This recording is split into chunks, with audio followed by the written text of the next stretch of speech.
Hello everyone and welcome back to Bitwig Studio and Music Production.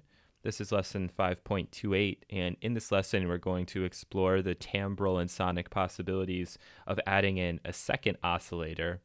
So far we've looked at what we can do with just one oscillator, and really it's quite powerful, but most analog synths aren't just going to have one oscillator, they'll have at least a second, and we see in the polysynth that we do have a second here with the exact same settings that we'll find in the top one. I also want to just remind you that we are in monophonic mode, meaning we can only play one note at a time. So if I'm trying to play chords here, I can't do it. If monophonic mode is off, like in this case, I do have the ability to play chords or play intervals, so more than one note at a time.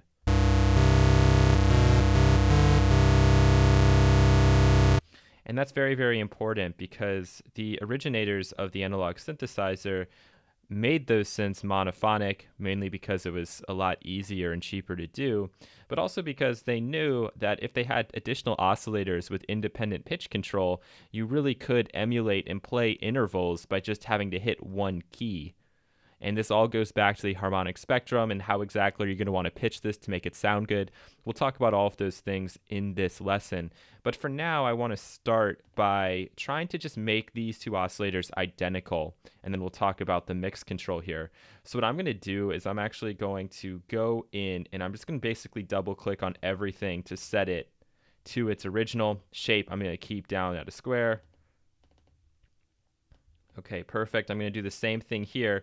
We'll notice that actually by default, if you pull a polysynth in, what you're going to see is that this pitch is actually by default slightly detuned by 2 cents. And that's to emulate classic analog synthesizers where the oscillators weren't in tune, which of course gives a really nice, pleasing detune phasing effect. And we'll take a look at that. But I just want you to know that when you bring these in, they aren't identical right at the start. You have to pretty much double click on everything here to try and bring them to a point where they are identical. So I've done that. Hopefully they're now identical. And we can see what happens as we turn this mix knob.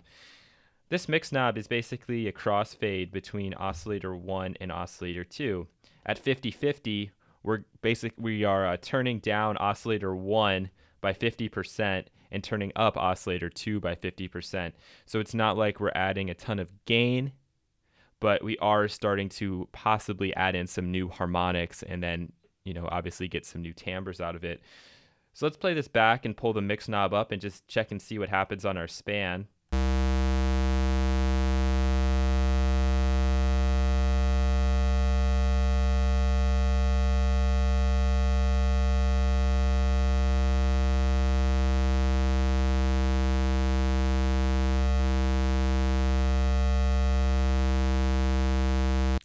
So even though these settings are identical, we're hearing some differences, or at least when we start to bring in oscillator 2, we're having some phase cancellation occurring. And that's to be expected because this is an analog synthesizer model. Even with the settings identical, there's still going to be some slight changes that are going to impact our frequency spectrum. But what's so classic is to detune one of these oscillators slightly. We're going to keep them identical for now. And I'm just going to click this, hold shift, and I'll pull it down by maybe 4 cents. And now pull this up to 50%, and we're going to hear that classic detune sound, and we'll see things moving around a bit here in our spectrum.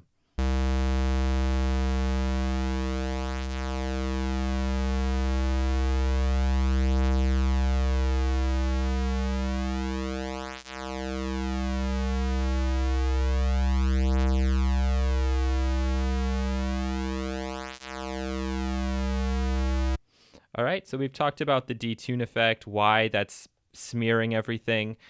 The really dumbed down 10-second version is we're causing phase cancellation. And when we cause phase cancellation, these different waveforms are fighting for space. In order to do that, they get spread a bit.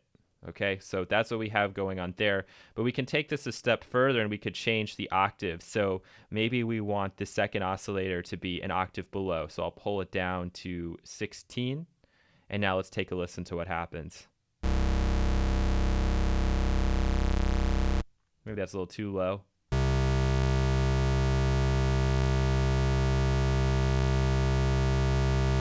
All right, so we're starting to see some new peaks popping up all over the place.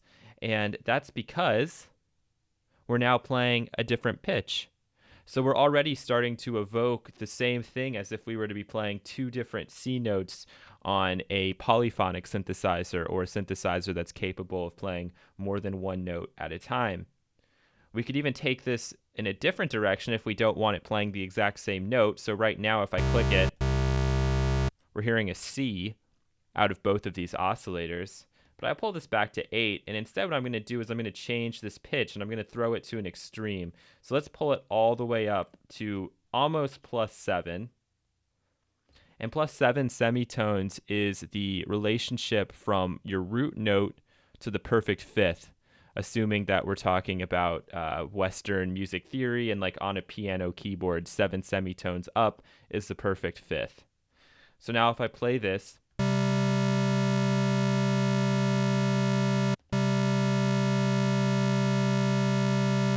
there's our root of C, and there's our G right there. If we want the G to be up an octave,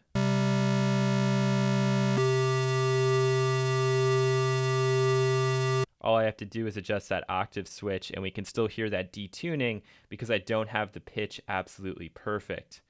So we can go through and listen to these different intervals, and we're going to hear what we can come up with. So we'll leave them at basically full semitone steps. So if we go to 6, okay, we're going one step down from the perfect fifth.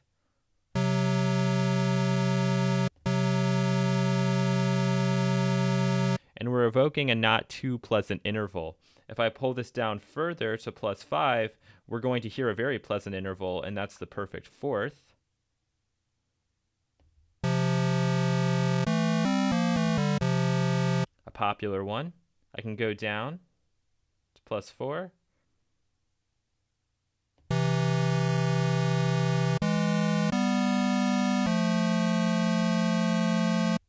And etc., etc. If I go down to +3, we'll be getting the minor third.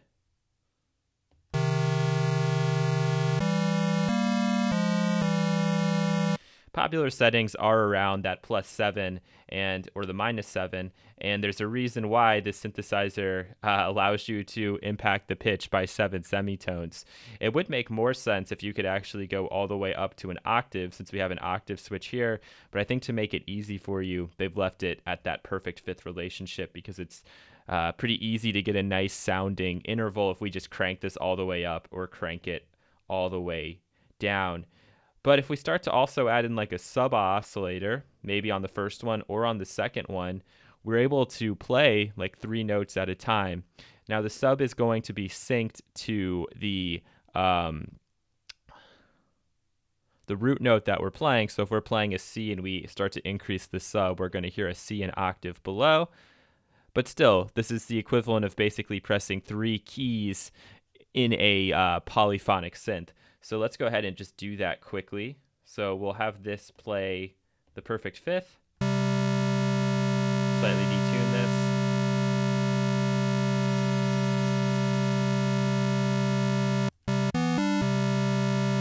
And then we'll start to add in a little bit of sub.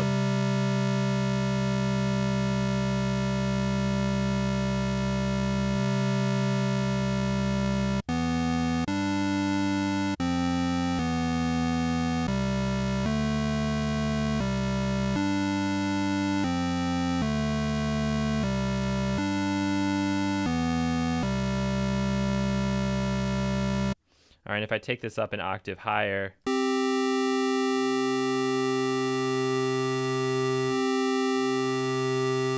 there you can really see and hear how the sub is coming up.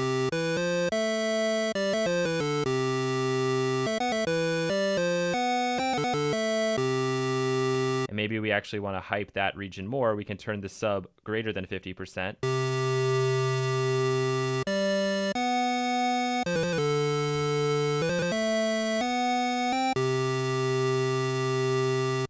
All right, and we don't have to stop there.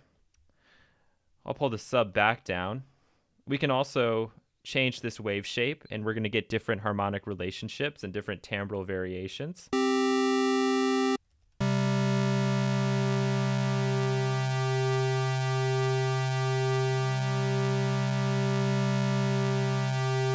And don't forget that as I'm pulling this down, as we go to the square wave, we're also dropping an octave. So that's very, very important to seeing the harmonic series if it's not making a ton of sense. When I'm pulling up to a saw wave and we start to lose one of those main harmonics, that's because we're also going up an octave.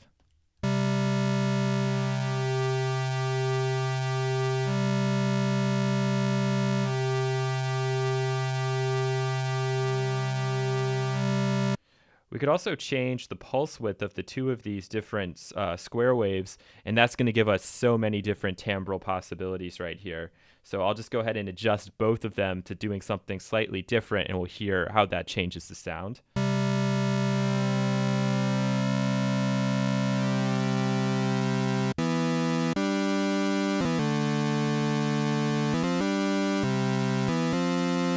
Put down an octave if we want.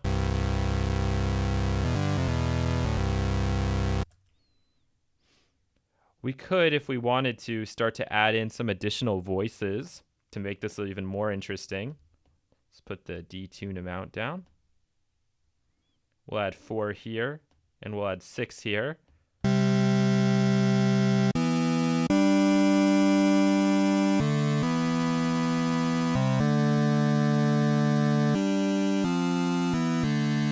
Maybe we'll turn the retrigger on one of these guys.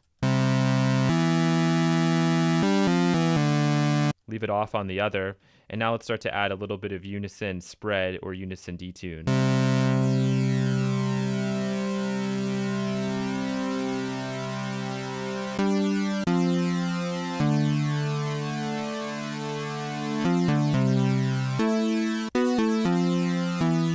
We can hear what it sounds like if we turn retrigger on both.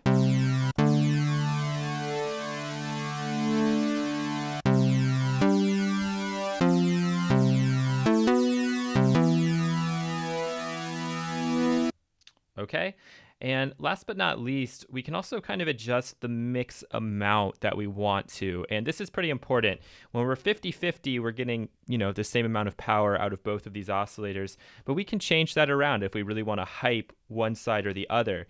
And what I would always recommend is that you stick closer to whatever your root pitch is going to be. If I pull this all the way up to 2, when I'm playing a C, we're actually going to hear more of a G.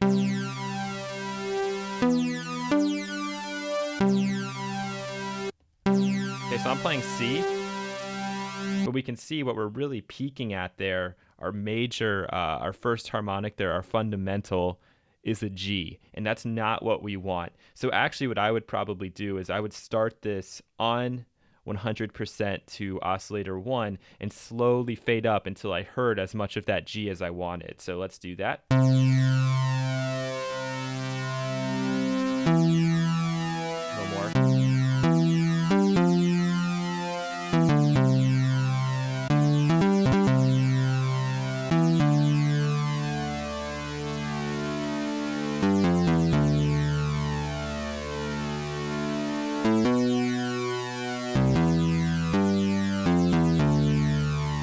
Now, if we wanted to get really crazy just for fun, we can see how much we can actually do with this.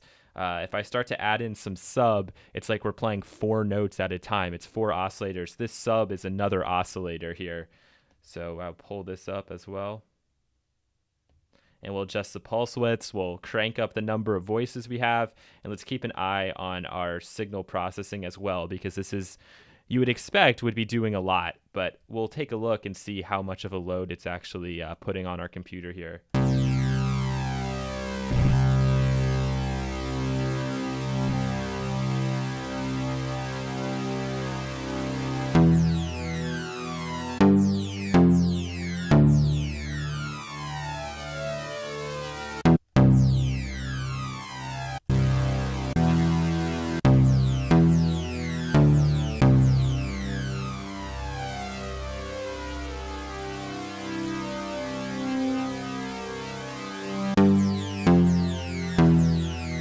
Maybe a little oscillator sync.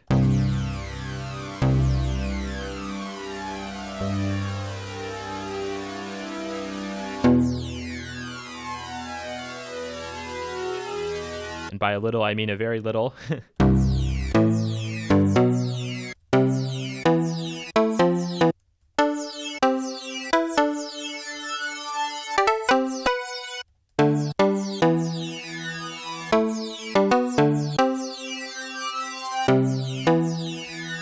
can see that actually we've put almost no hit on our DSP at all, and we should be able to pull up that DSP performance graph,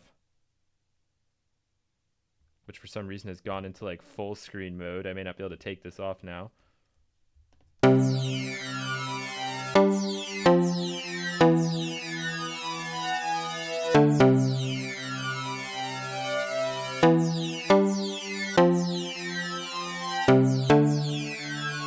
So for something making this much noise and something that's utilizing so many voices and detuning, it's really amazing that it uses almost none of our signal processing at all. So we could possibly stack up multiple instances of the polysynth or have just 5 or 6 of them running in any given project, and we're not going to have to worry about peaking out anywhere.